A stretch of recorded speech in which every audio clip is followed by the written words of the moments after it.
Welcome to In the Trenches, where entrepreneurs, artists, writers, designers, inventors, warriors, and leaders share their stories of doing the hard, creative work that impacts all of our lives.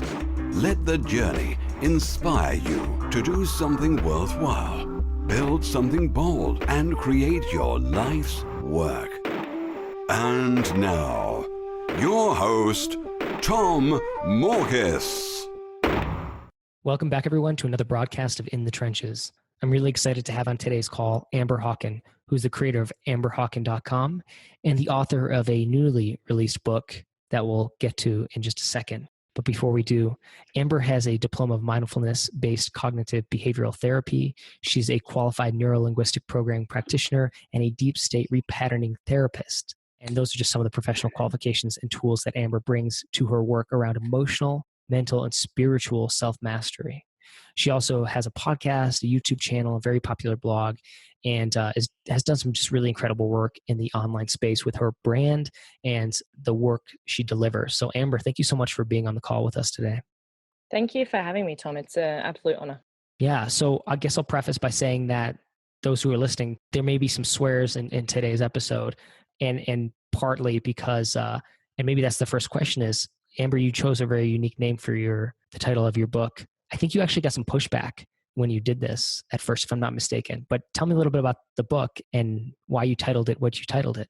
Yeah, sure. So for those listening, hopefully you've got your headphones in, or pop those headphones in if you have kids around, just a pre-warning. Sure. It's called The Unfuckwithable Life.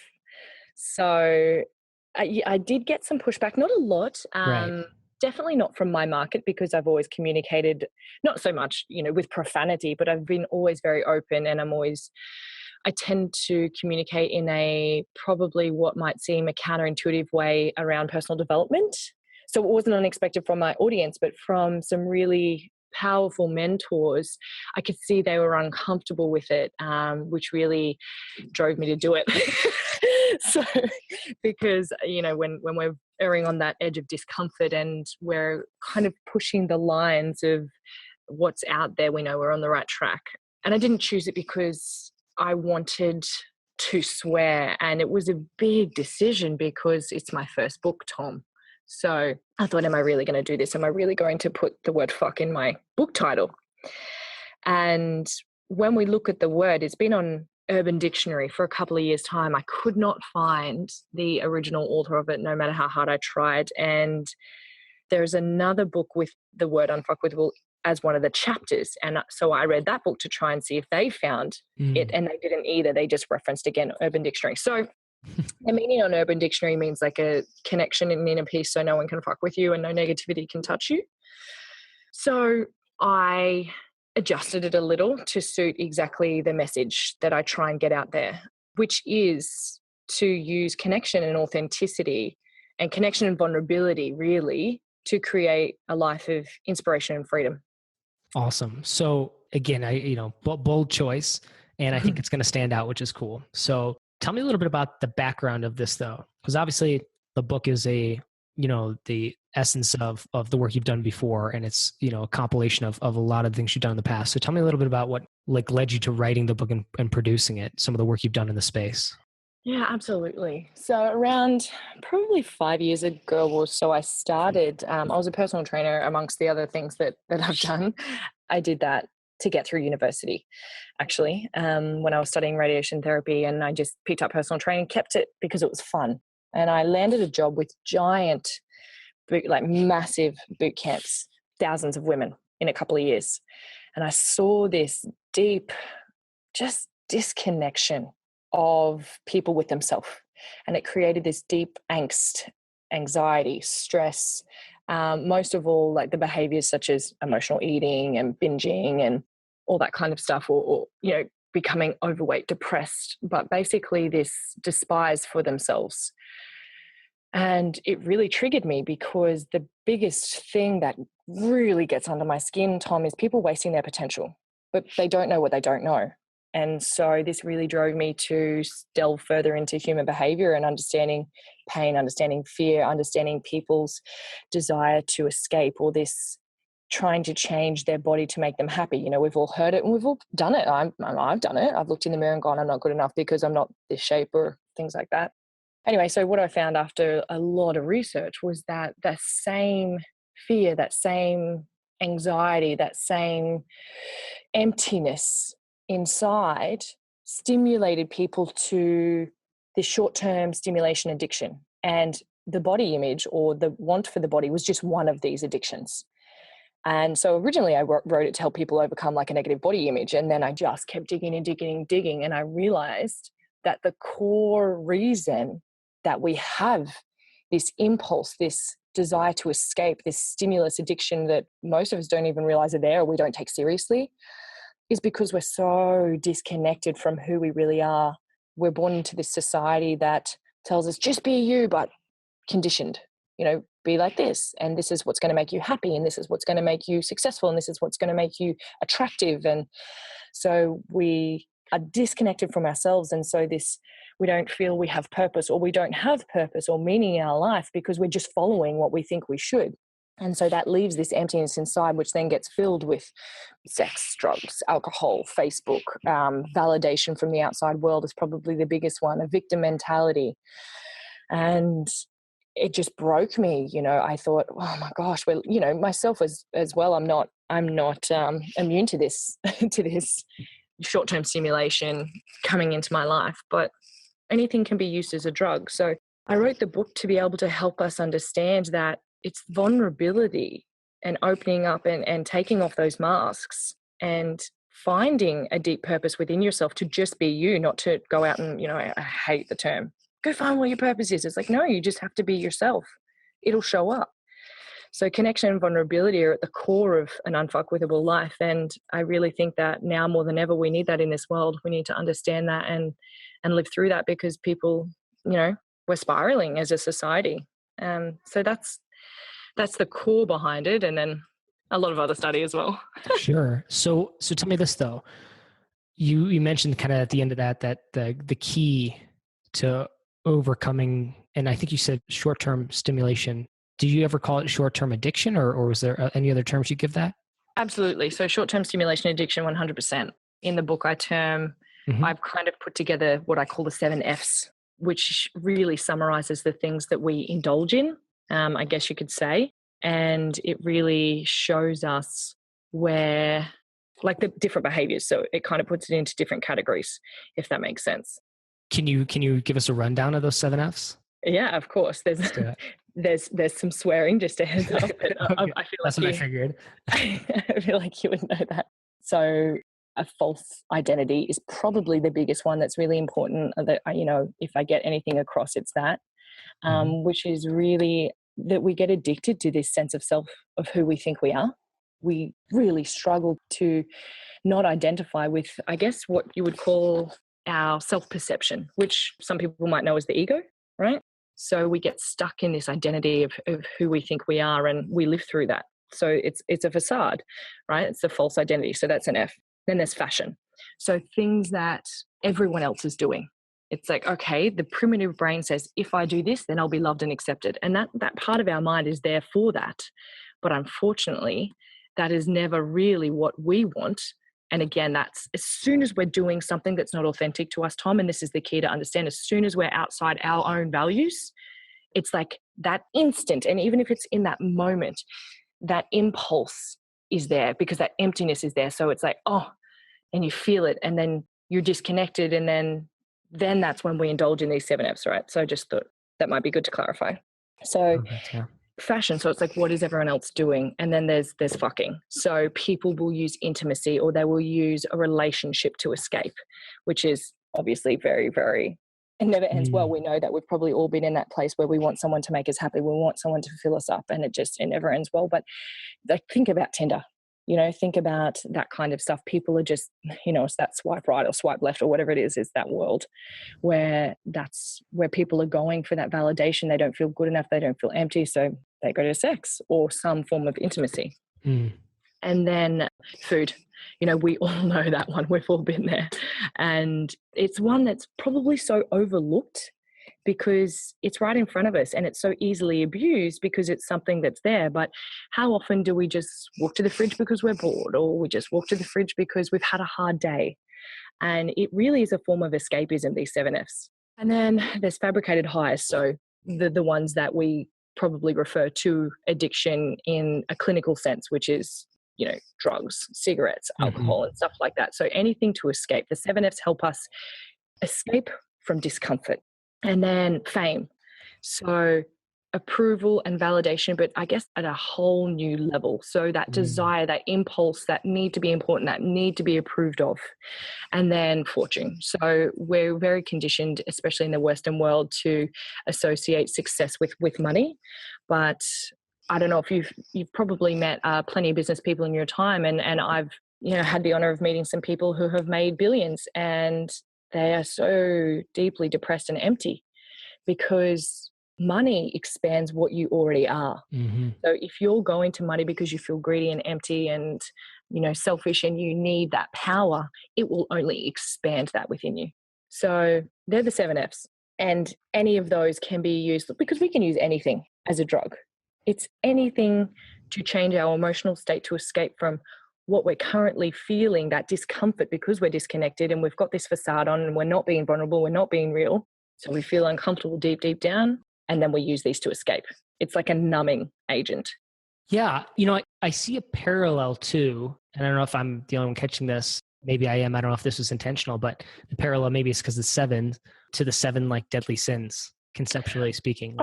I actually didn't even think of that. Yeah. So there's probably a deeper layer here, I think, which is fascinating because, I think you hit the nail on the head. I think these are great ways to identify them in today's day and age.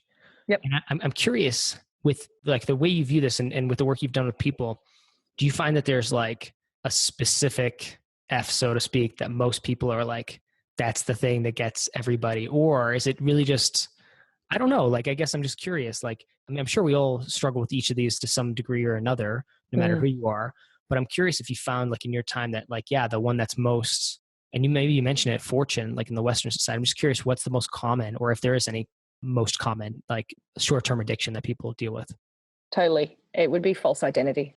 Interesting. So we don't even realize how conditioned our own mind is. I mean, Dr. Bruce Lipton teaches us that there's about 95% of everything that we do is driven from our unconscious mind. And so can I trip people out for a second, Tom? Yeah. I've got this, it's a metaphor, or it might be a simile, actually, the term, because it's like this. So if you imagine our brain, or our mind, not our brain, sorry, our mind as a projector.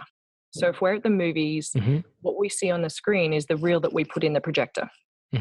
What goes in the projector of our minds is what we see, what's already in there, right? So what's already in our subconscious or our unconscious mind, unconscious thinking when our mind is just go, go, go, go, go, or what we direct in there. Most people don't even realize that there's a difference between who they are and that sense of self that's very unconsciously just, whenever we're thinking, oh, this is me and this is who I am and all of that stuff. But most of us are so disconnected from a deeper level that we're not really who we think we are. We're what's underneath that. And what that means is that we're kind of living in this way that we've probably learnt between the ages of 0 and 7.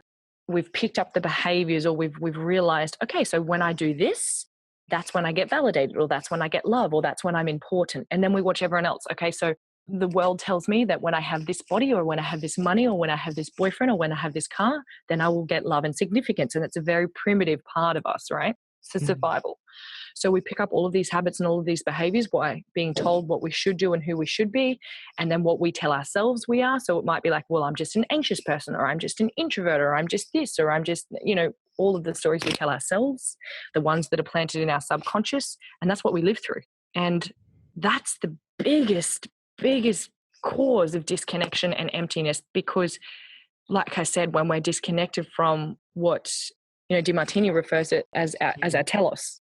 I think it's a Greek term for our purpose. So when we're disconnected from that, and I believe our purpose is just to be us, just to show up and live. Like, you don't have to do anything. You just have to be who you are, and the stuff on the outside shows up. So when we're not doing that, that's when that short-term stimulation addiction is at its highest, or we're subject to it the most. And what does that mean though, to like kind of be yourself and show up? Because again, there's like layers and layers of this stuff too, it's pretty hard to figure that out. It really is. And I guess that's the thing, that there is no one way. And most of it is probably conscious awareness of what your habit, like your habitual way of being is. Look at the behaviors. You could ask yourself, say, if you're listening to this, you could just try and observe what behaviors you do that in some way, shape or form, because a lot of us don't want to be honest with ourselves. We don't want to admit it.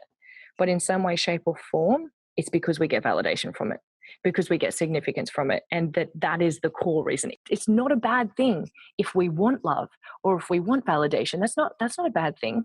It's just if we're relying on it to make us feel okay, to make us feel safe.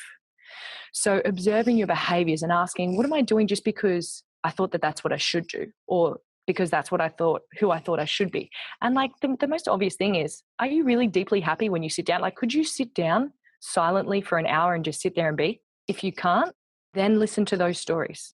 Spend an hour alone and listen to the thoughts in your head that are going and going and going. Are you thinking about constantly what you've done wrong in your past? Are you going into regret? Are you in the future in fear?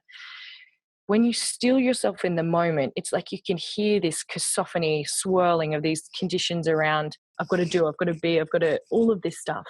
And have a look and realize that mostly every thought that's coming in is filtered through this fear-based sense of self, which, you can refer to as the ego, because it's the survival part of us. But when we live through that part, then we live a life of fear. And that's what goes into that projecting reel, right? And then so that's what we see on the wall, and then that's what we believe, then it goes back into the projecting reel. And so that's how people spiral out. So it's like we have to interrupt that and go, whoa, okay, so I'm not who I've done in the past. I'm not the thoughts in my head. I don't have to continue to be like this. Let me change the reel. And so I guess, and I know you've touched on this a little bit with some of your answers, but I think the natural transition here then is to ask, how do we break the pattern? Or if it is a pattern, or how do we break these things, especially if they are like addictions? And I think, phone is a great example. Like I just see people on them all the time, and I'm sure they're doing, I'm like it too. I do this exact same thing. I immediately go to my phone in a lot of cases. I guess maybe that's a small microcosm and we use it as an example, or we could talk more generally. I'm just curious, like what's the process to actually, I guess, deal with these, short-term stimulation or addiction? Like how do we get over it? How do we deal with it? Totally. So there's a couple of things. The first thing you have to do is, people won't do anything unless they realize that it's really fucking them over. So the question really is, well, why would I want to stop getting my phone out and sitting in the toilet for an extra 20 minutes than I need to? What's the big deal, Amber? Why can't I date? Why can't I just have a casual fling? Why can't I just enjoy my wine? And it's not that you can't, and it's not that it's bad. It's that you're going to get to 80 years old and turn around and go, what the fuck did I do? I thought my life had meaning. What, it felt okay. But if you're really honest with yourself, it's not. And don't settle for okay, because that's not all there is. And I'm not saying you have to do anything drastic in your life. I'm talking about having a deep sense of fulfillment and peace within yourself all of the time, because you have this inner connection. So the first thing, I guess, is to realize why you're going to do it. Otherwise, you're not going to change. Like, there's no point. So it's like, why is it important? Well, because otherwise your life's just going to be numb. Because, Tom, we can't selectively numb. So if we're picking up our phone because we kind of feel uncomfortable because we're not, we can't be still. So we pick up our phone and scroll. We're not just numbing that discomfort. We're numbing the good. You can't selectively numb. It's like if you go to the dentist and they inject a numbing agent into your gums, you don't feel good. It doesn't feel amazing. You just don't feel anything. So it's like, okay, the reason that we want to do this in the first place is because otherwise you'll have a numb life. End of story. That's the bottom line. If you're okay with that, then hey, that's cool. The second one is admitting or realizing, picking up my phone as soon as I wake up. I'm always on it. I stop at the traffic lights. I have to pick it up. There's always that impulse. And the thing is that we think, look, I'm just scrolling through my phone. But that one habit, when done over and over again, and every single choice that you make, because we make so many choices every day, like I think it's something like 50,000. If we are never making choices from a place of conscious awareness and where it's all just conditioned and I guess impulsive, then that adds up into our whole life. Like, let's look at the big picture. So I'm trying to give you a view and I guess make people a little bit uncomfortable, because if we're not uncomfortable, we're not going to do anything about it. So we have to, I guess, look at the future consequences. And then it's like, okay, so there's something going on here. And then honestly, this is the biggest and most simple thing. There's a book written by Joe and Harry. It's called Chasing the Scream. And he wrote it on addiction. And it's his solution. He says that like the solution to addiction isn't sobriety, it's connection. And so this isn't about, okay, let's just put down my phone. This is going, okay, so what do I need right now? What do I actually need? Why am I escaping? Why do I feel like this? Where's the impulse coming from? And the impulse comes from that constant identification to your mind, because it's always wanting more. It's always doing, it's always moving. It's always ever pushing forward. It's always in a state of fear, because that part of our brain is a survival part. So it's always questioning everything, analyzing everything, judging everything. That's the critic, right? So when that critic it seems so normal, that creates discomfort within us. It's like this kind of vibrational sense of wanting to run away. So it's like, okay, so why do I feel like that? Firstly, I'm doing it. And then why do I feel like that? And then the question is, well, what do I need? Well, I just need to take a breath. If we can just breathe and in that moment identify what the discomfort is, because generally today that this discomfort goes a lot deeper. It could be a sadness, it could be an anxiety, it could be, because the core of that sense of self is I'm not good enough, or I'm not enough, or something's not enough. So it's to realize that that's an illusion and that that's a story. So it really is taking responsibility for our thoughts and the direction of our thinking, and coming back and taking charge of our mind and going, what's really important? What is really important right now? And knowing that our worthiness, that our enoughness, that our success is not defined by anything external. And we can do that actually by taking a breath. Because in that moment, when we breathe, that ever going stream of thinking that's constant, because that's what the mind does, it's its job, or that's what the ego wants to survive, so it'll keep on thinking. We realize that that's just thoughts. We don't have to believe them. And then that kind of gives this space between us and the thinking, which then it won't trigger us, because it triggers emotion, triggers like an anxiety, right? A discomfort. And so then we breathe and that settles down, and then it really dissolves away. And then we realize the impulse is no longer there. So you don't have to try and take the phone away. You don't have to try and get all the food out of your house. You don't have to not drive past the bottle on the way home. Sorry, in Australia, that's like the liquor store. Yeah, got it. Because you just don't want to. Mm-hmm. Because it's not there. That impulse is gone. Did that answer your question? Yeah, I'm curious. Did you actually was that broken down into 3 specific things? Probably. Well, if you can't remember, I was just going to ask if you could repeat them. But I mean, I got that. I mean, everybody listening to the gist. I definitely can. So the first one, well, you have to realize why you want to. It's really about getting yourself a little bit uncomfortable, because we never change when we feel comfortable. We just don't. So it's realizing that, it's admitting that, it's seeing that and going, what, I fucking deserve more. I want more from my life. I want, not from a place of lack, but from a place of like, this is our life. So, there's a 1 in 400 trillion chance that you're born. Like that's massive. So it's really identifying that. And then it's admitting, okay, having a look at my behaviors. If you wrote down everything you did in 72 hours, you would be surprised how much of that time is taken up by the 7 Fs. And I mean like overworking, because you're coming from a place of lack included in that, right? I mean getting in your head and not getting out of bed and going to the gym and training because your ego's telling you you're not good enough, or it's giving you excuses about, all of these stories. So it's all of that kind of stuff. Unconsciously eating and whatever. So you'd have a look. So it's going and having a look. Most people have 80% of their life is this escape behavior. It's crazy, even more. So it's looking at it and then it's going, okay, so what can I do? And that vulnerability, Tom, that connection with yourself. And when I say vulnerability, it's opening up and going, you know what, I'm a human being.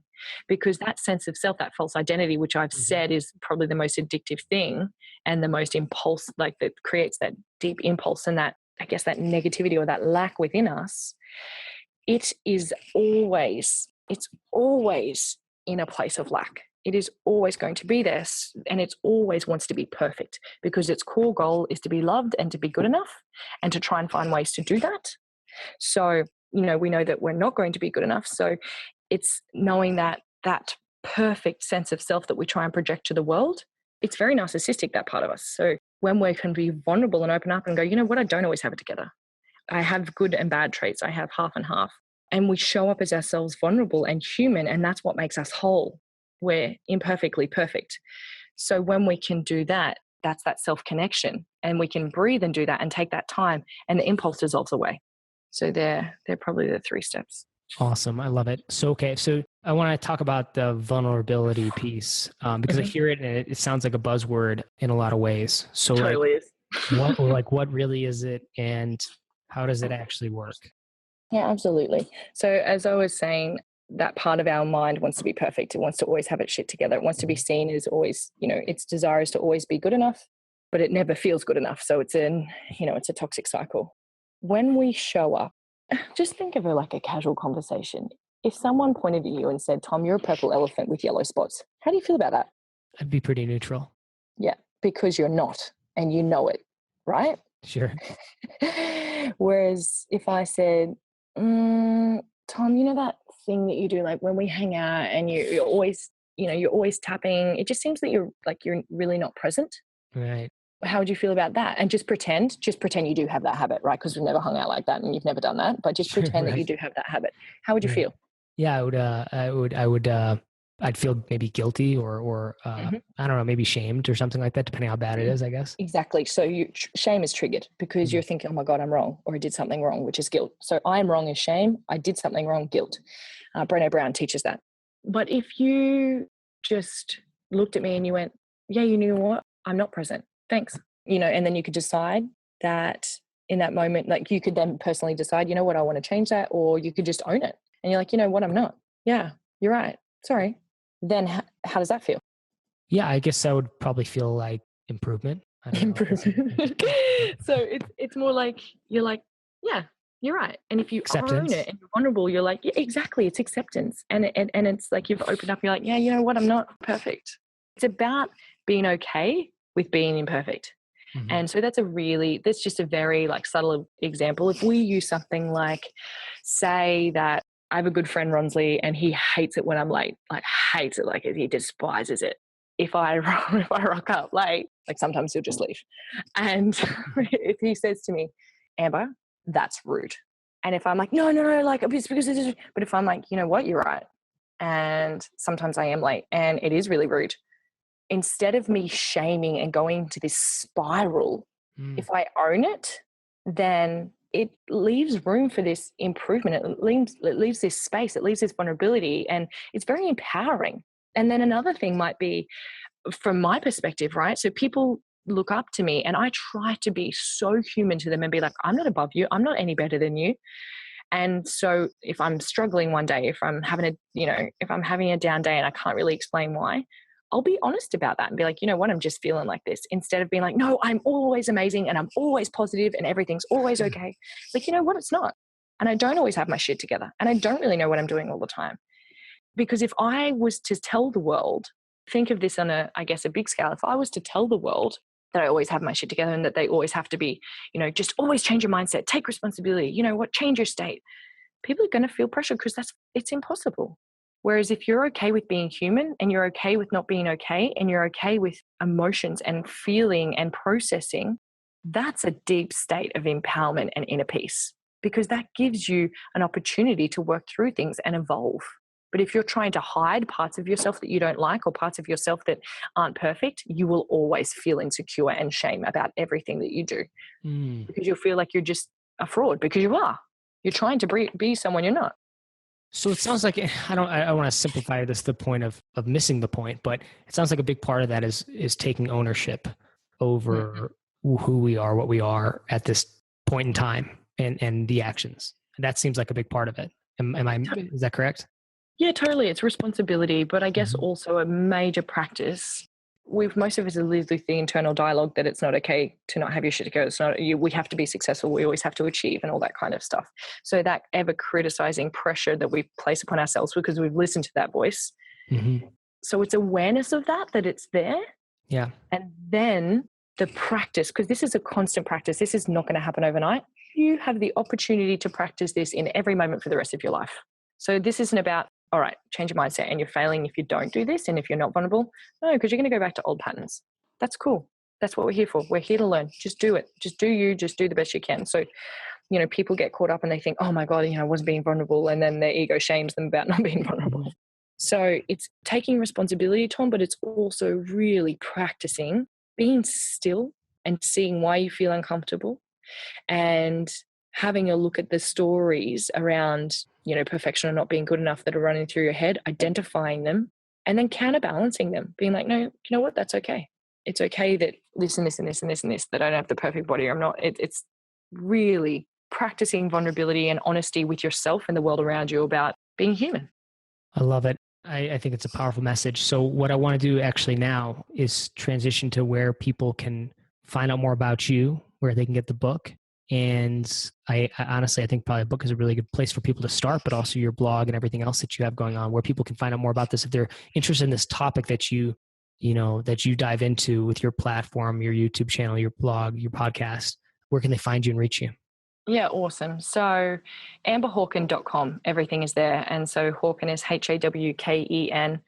You can order the book from there. You can connect to the podcast. You can connect to the blog and the videos from there. If you're on iTunes, it's Be Unfuckwithable. So you can search that or search Amber Hawken. I'm sure I'll pop up. Same on YouTube. It's BU for short because that stands for just being you, right? So it's a double meaning. That's the best place to find me. Everything's at Amber Hawken if you don't want to kind of go to different places. I send my mailing list free stuff every week, that all my free content. So it's not spam. It's always just my free stuff. Awesome. Perfect. Well, I'll make sure that's in the show notes. And Amber, I just appreciate you being with us today and sharing some of your insights into this. I think it's good stuff. I'm excited for the book. And I think when this podcast releases, it will be out. So definitely for those who are interested, pick it up now, get it on Amazon, and definitely let Amber and I know what you think of it. I'd love to hear what people think if they dive into this and if they have any feedback. But Amber, thank you so much for being with us today. I appreciate it. Honor, honestly. Thanks for having me, Tom. Thank you. Absolutely. My pleasure. Thank you for listening to In the Trenches. Your creative work doesn't stop here. Join the resistance, the small but growing army of entrepreneurs and artists putting a dent in the world at www.tommorkis.com. Never fight alone. Join the resistance.